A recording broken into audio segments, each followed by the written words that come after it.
Discussions in this show should not be construed as specific recommendations or investment advice. Always consult your investment professional before making important investment decisions. Securities offered through registered representatives of Cambridge Investment Research, a broker dealer member FINRA SIPC. Advisory services through Cambridge Investment Research Inc., a registered investment advisor. Cambridge and Houston First Financial Group are not affiliated. Welcome to Money Matters with Chris Hensley, where we spotlight financial literacy issues in the Houston community and beyond. And now your host, Chris Hensley.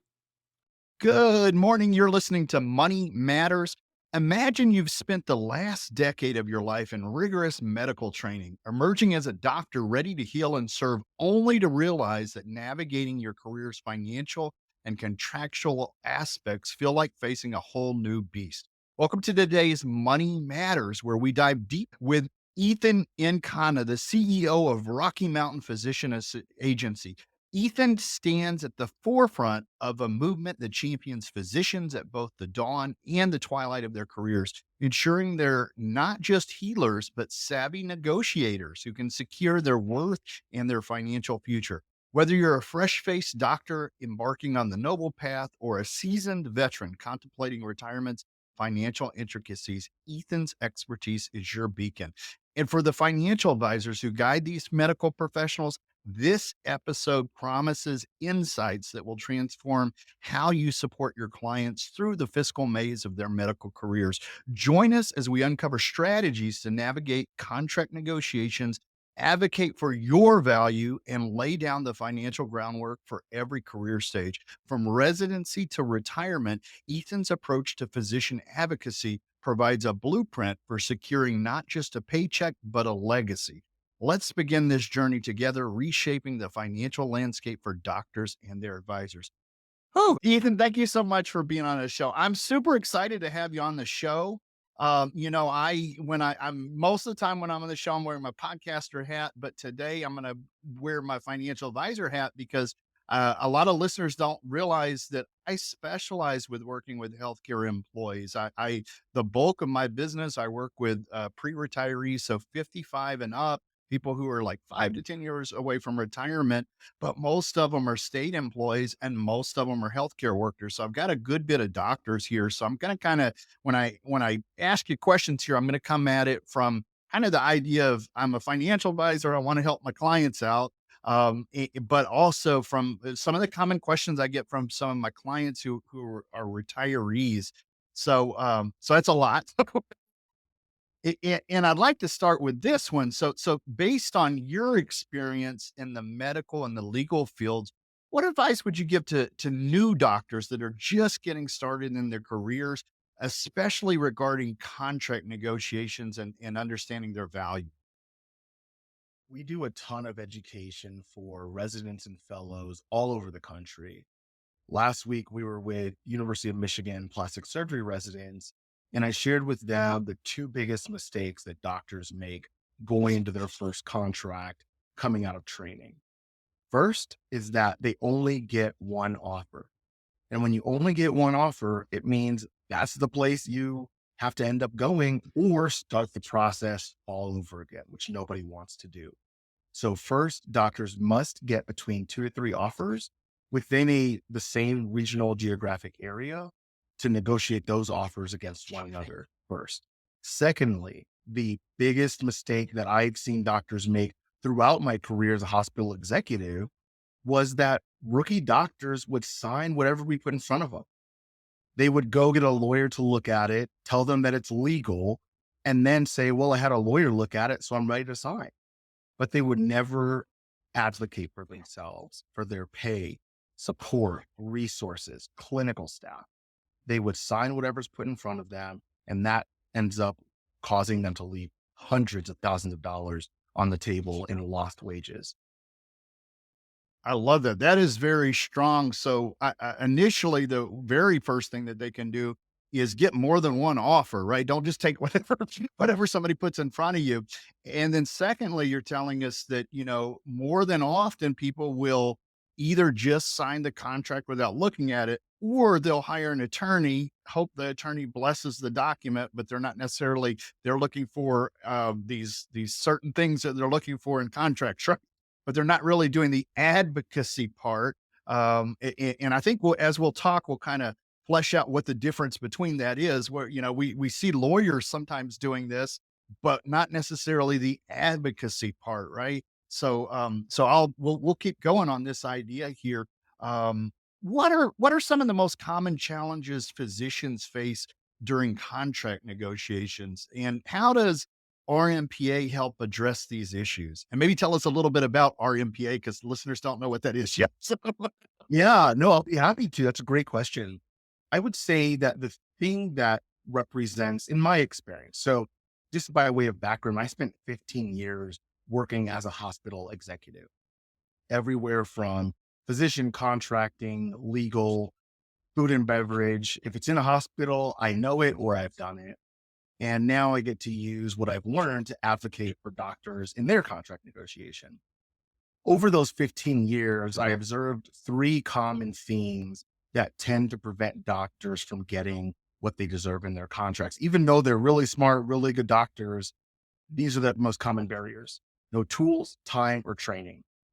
Doctors don't know where to get the salary data to understand, is my salary and compensation even within the range of what other doctors are within my specialty in this region of the country? Secondarily, doctors are incredibly busy. So as you can imagine, they don't have time to leave the clinic at 4:30, 5 o'clock, and then go into 2 hours of negotiation meetings or responding to emails all night when they're probably going to be doing their charting at home. And so time tends to be the second barrier. And then lastly, doctors get no training in contract negotiation. We're trying to fix that by educating doctors all over the country in residency programs and fellowship programs on how they can prepare for success in their contract negotiation. But historically, as you know, Christopher, doctors don't get any training in medical school or residency. Same thing with money, as you probably see in your practice. And so they come out and they have all of this training and all this newfound money, but they have no clue what to do with it.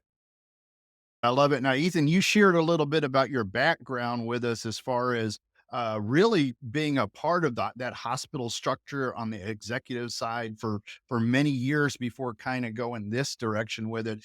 My mom was a COBOL programmer for Memorial Hermann, so she worked for them for 20 years, even though she wasn't healthcare technically. She was under the hospital umbrella. So I remember going in on the weekends and just kind of growing up in then that atmosphere there. But you shared with us that, these doctors do not have the time, the tools, or the training. And maybe, nor do we necessarily want them to. If our lives are in Right. their hands, we know that negotiating is a skill, and it's one that Americans often don't do very well at.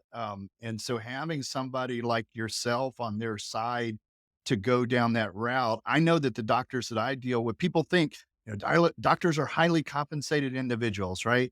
Well, that's true, but the amount of six-figure student loan debt that I see coming in with the average doctor, that's a huge weight to have on your shoulders. So being able to not get screwed by the hospitals, right, or by the employer, and thinking about this as an actual negotiation as opposed to just taking whatever comes in. I think this is fantastic information. Let's talk a little bit more about how your company, RMPA, has changed the landscape for physicians negotiating those contracts. I know you've described yourself as kind of the Jerry Maguire of, for doctors, right? And I love that idea. Can you share a success story where you felt RMPA significantly impacted a doctor's career or life, even? I got a phone call from an attorney working with a physician group of all women. And he called me and said, "Hey, Ethan, I have these doctors. They're really frustrated with their national hospital employer and they're considering going private practice." I said, "Well, private practice is a really big change. As you probably know, Christopher, being a W-2 employee is a vast difference from running your own business, being a practice owner." And so I said, "Well, let me sit down with these doctors and truly understand what's important to them. And what it turned out to be, which is a theme for a lot of the doctors that I work with, is those doctors wanted two things. They want to stay together as a practice and they want to stay with their current employer. To do that, they need better support for their staff, better clinical support in their practice. They never once mentioned money to me. They said, our patients deserve better. And when I think about my work, yes, I work for doctors, but the ultimate beneficiary is the patients, because happy doctors provide the best care because they're not stressed about all of these other things. So I sit down with these 6 doctors and we talk about what their goals are. Now, while 6 individuals all have individual priorities, we're going to advocate for you as a collective. And what we did is we sat down with their employer, and Christopher, they said the exact thing I expect them to. Like I sat with those guys for 15 years. Ethan, if we pay them $1 more, we're going to end up in jail. I said, okay, I thought you might say that. Just so you know, those doctors have an offer for 30% more to go across the street to their competitors. Well, Ethan, they have a non-compete. They can't go anywhere within 10 miles. I also thought you might say that. Just so you know, the employer that's going to take them on has offered a bonus to pay for that non-compete. So if you do decide to come after them, they'll have the money to pay for the penalty.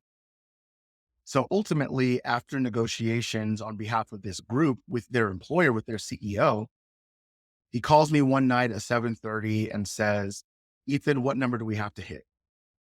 And Christopher, I just sent the dumbest, biggest number I could think of. That big, crazy number. Big, crazy number. And so it ended up working out where we got a 7-figure salary raise for that group of doctors. And on average, there's some more than this, some less than this, but on average, each of those doctors got a $180,000 salary raise per year.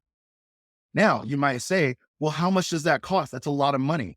It didn't cost those doctors a dime, because the employer, I negotiated a $40,000 signing bonus into their contract. And the doctors used less than half of that signing bonus to pay my fee. So those doctors made almost $200,000 more and didn't have to pay a dollar to get it because the employer subsidized it. And I think that example perfectly illustrates the distinction between what I do and what an attorney does. An attorney's fee is going to be hourly. It's going to be $500 an hour, $700 an hour, $1,000 an hour. And you never know how much it's going to cost. How much work did they put into it? How many emails did they respond to? It's nonsensical. For me, my pay is based on one thing, and that's the doctor's compensation. If we don't help doctors make more money, we don't get paid. And as I was researching for this show, I know you have a law background, and I saw you on one of your interviews, and you talked about the 4 corners that the attorneys look for and that kind of thing. But there's a big distinction between just a contract review and what you're doing. And I see that. I see value in this. And when I work with retirees, the bump up that you can get in pay in 1 year, I think of it out in the future. That's the next 30, 40 years. So that's fantastic. Let's talk about that. I want to transition a little bit to retirees here. Given your extensive experience in healthcare administration and now with the RMPA, how do you see the negotiation of physician contracts evolving for doctors who are approaching retirement age? I think those doctors need to be more proactive than potentially doctors earlier in their career. Just by way of example, I have a doctor who was approaching what I believe to be his final contract, 63, internal medicine doctor. And when I initially did our assessment, I looked at his salary and compensation and my heart just broke.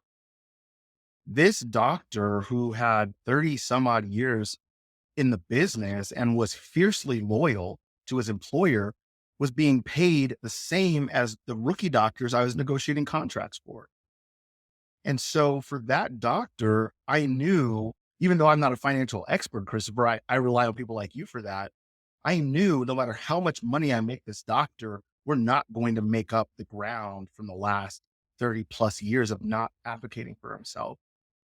So I think that emphasizes and amplifies the importance of doctors who are looking to sign their last deal or potentially their penultimate deal. How are you preparing yourself for the next chapter in your career? I'm working with a doctor right now who's selling her practice and looking for the next owner of the practice to continue its legacy. And so she's thinking about, how can I, one, allow my patients to continue to be cared for beyond my career? And secondarily, how can I secure finances to fund my retirement long term? So I think it becomes much more important. While it's important for every doctor throughout your career, it becomes even more important to make sure you negotiate that last deal or the penultimate deal, because where else is money going to come from after that? Right. That's your income sources. Basically, you're turning off your paycheck at that point. Mhm. Right? So Mhm. that's a huge thing. It's interesting the story you shared with us about the 6 women in the practice earlier. Um, Gender, we're here in the middle really of Women's History Month, and I'm seeing that gender might play a role in this. How has the role of gender unfolded when it comes to paying healthcare workers, doctors, specialists? What does that look like? I wish I could take credit for this, Christopher, but my mom is a doctor. And when I started my firm nearly 5 years ago, she pointed this out to me. And she said, Ethan, you need to pay special attention to women doctors. There's challenges and experiences we face that go unheard and untreated. And just as a quick example, so the data says, I'll give you the data first. The data says that women generalists make about $30,000 less, $40,000 less than their male counterparts. So that's like 20%, 15%, give or take on Wow. this. Wow. Yeah, it's a big number. On the specialist side, that number can grow up to about $97,000 on average. So almost six-figure difference for the same job. We can certainly delve into all the reasons, the analysis to support that. But for me, it doesn't matter. We just need to fix it. Right. Right. Right. Right. I got a call from a doctor in New York 2 weeks ago, and she was in tears. And she said, Ethan, I signed a contract over a year ago. I was approached by my employer. So I'll give you the number. The salary that she was starting at was $230,000. The employer approached her and said, we're going to change your guarantee to 120,000, but we're going to supplement that with a volume bonus. So if you're busier, you'll make a bunch more money. You'll make way more than the 230,000 we're paying you, but you're going to earn it. She says, okay. Turns out that volume bonus never materialized. So that doctor, Christopher, and you can appreciate the impact of this financially, that doctor took a $110,000 pay cut. I don't Wow. care if you make 900,000. I don't care if you make 500. If you get your pay cut in half, you feel that. So this doctor calls me and says, they've now presented me with another contract at 200. And I said, well, that's still 30,000 a rookie deal. Are you worse now as an experienced doctor than you were as a rookie? Of course not. So this doctor has effectively negotiated a $140,000 pay cut over the last year and a half. And she called me and said, I don't know what to do. I don't know how to do better. I don't know what my options are. And I think that is the experience of more doctors than we allow ourselves to acknowledge. They're burned out, they're overworked, underappreciated, and underpaid. And Christopher, here's the thing. We always make our doctors more money, but doctors never call me about that. They call me about clinical support, call schedule, not having a seat at the table to advocate for their patients and their staff. They never call me about money. It's a nice little side effect that we make them a bunch of it, but they never call us and say, we want more money. Doctors just want to provide care for their patients. That's it. I love it. Talking a little bit more about people or doctors or healthcare workers who are later in their career. What challenges do physicians face when negotiating contracts later in their careers, and how can they overcome these challenges to secure their financial future? I think it's a problem of mindset. As a hospital executive, I never looked critically at a doctor later in their career in terms of bringing them onto our team as a physician. But I have worked with doctors who, pardon me, I have worked with doctors later in their career who have said, I don't know that I have other options at this point in my career. I don't know that someone else is going to be willing to take me on. And the reality of it is that those doctors self-sabotage by not actually going out and exploring their options. Derek Jeter said, loyalty one way is stupidity. And I think a lot of times doctors can be stupid. Doctors can stay with an employer to be loyal and it's not reciprocated. And so a question I'll ask them is, what has the employer done to actively show you their loyalty to you that you could tangibly touch and demonstrate? Usually it's nothing. Well, they accommodated my schedule. They accommodated this, they accommodated that. Well, that's great, but just know they're underpaying you by $50,000. Is that worth it to you? Wow. That's a lot to just be there and thinking that they're looking out for you. And I'll share this with you. And I don't know if you've heard this before, but since I work with state employees, the colleges in Texas are attached to the hospitals, right? I saw during the pandemic, I do uh, compensation reviews. So if somebody gets offered a voluntary separation, I'll get a second set of eyes on it, right? I'm not an attorney, but I'm looking for things that they might not have on their radar, right? I did some of those over the last 20 years, a handful of them. But during COVID, during the pandemic, I saw record numbers of baby boomers that were getting these voluntary separations. And what they were, in jeopardy of was losing their pension because they could take this kind of carrot that's there, but it would mess them up on being vested in their pension. So I'm sharing that because these seniors are salary heavy, and so as they're looking to cut the fat, if they're looking to Mhm. do that, this is something that they often have to look out for. All right, I'm going to pivot because I shared that, but I'm going to pivot here, and we've got about 5 more minutes, and I was listening to one of the interviews that you had done. And I got the feeling that if somebody was interested in working with you, that it wasn't necessarily always the case that they would have to leave their current employer. They might, but then there are situations where they stayed. And you mentioned the team earlier that they had a really good cohesion. They like working together. Can you speak to that? And I'm going to say keep it concise because we got 5 minutes, but speak to that for me. Our goal is for every doctor to stay with their employer and get paid what they deserve right where they are. Doctors must be willing to stand up and advocate for themselves, potentially locking arms with their partners. But we want doctors to stay where you are with the resources you need, the schedule that honors your lifestyle and your values, and pay that is competitive for your market and specialty. Wow. Okay, so I think that's good news for them because you did mention that they'll get these grooves with the team that they're working for and they don't necessarily want to disrupt that, but on the other hand, they don't want to get stuck being taken advantage of. No, nobody likes that, and you don't know what you don't know until you get the data behind what people are being paid currently. That happens in any career really. You'll do something for 20, 30 years and you look back and the income's just gone up there. So having somebody like yourself to go in there and telling people what they're worth, it seems like a really good thing to a conversation to bring here. In the last, few minutes that we have on the show, what have I forgot to ask you that you'd like to let doctors, healthcare workers know? I think your questions were phenomenal. The plug that I often like to leave for doctors is don't need to wait until your contract is up to renegotiate. In fact, if you wait until your contract is up, your employer is going to take advantage of you.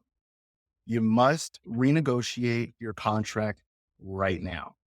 If you wait, your employer is going to use that timeline to what I call slow play you. Well, we've got approvals and it's got to go to legal and we're never going to get that done by the expiration date. Doctors can and you must renegotiate now And if your employer is not willing to honor what you need to provide the best care for your patients, maybe it's time for you to go to grow. Love it. I love it. Artificial time constraint is always a thing for negotiation, right? They'll put this out there and you're waiting and you're waiting and it's just BS, right? So the reverse of that, the idea that there's no better time than now, if not now, then when, right? So fantastic. Ethan, thank you so much for being on the show today. For listeners who'd like to find out more about you, where's the best place for them to get more information? The two best places are on our Instagram, Physician Agency, and we just launched our YouTube channel, The Doctor's Agent. So we have a ton of resources and educational resources for doctors to prepare themselves for success in their contract negotiations. I love it. So if you're driving right now, you don't have to stop. We'll have that in the podcast notes as well. And then on our YouTube channel, we have a link for partner YouTube channels, people who've been on the show. And so we'll put that in our featured YouTube as well there. Ethan, thank you so much. Have a great rest of the day there. Yeah, it's been a delight, Christopher. Thank you.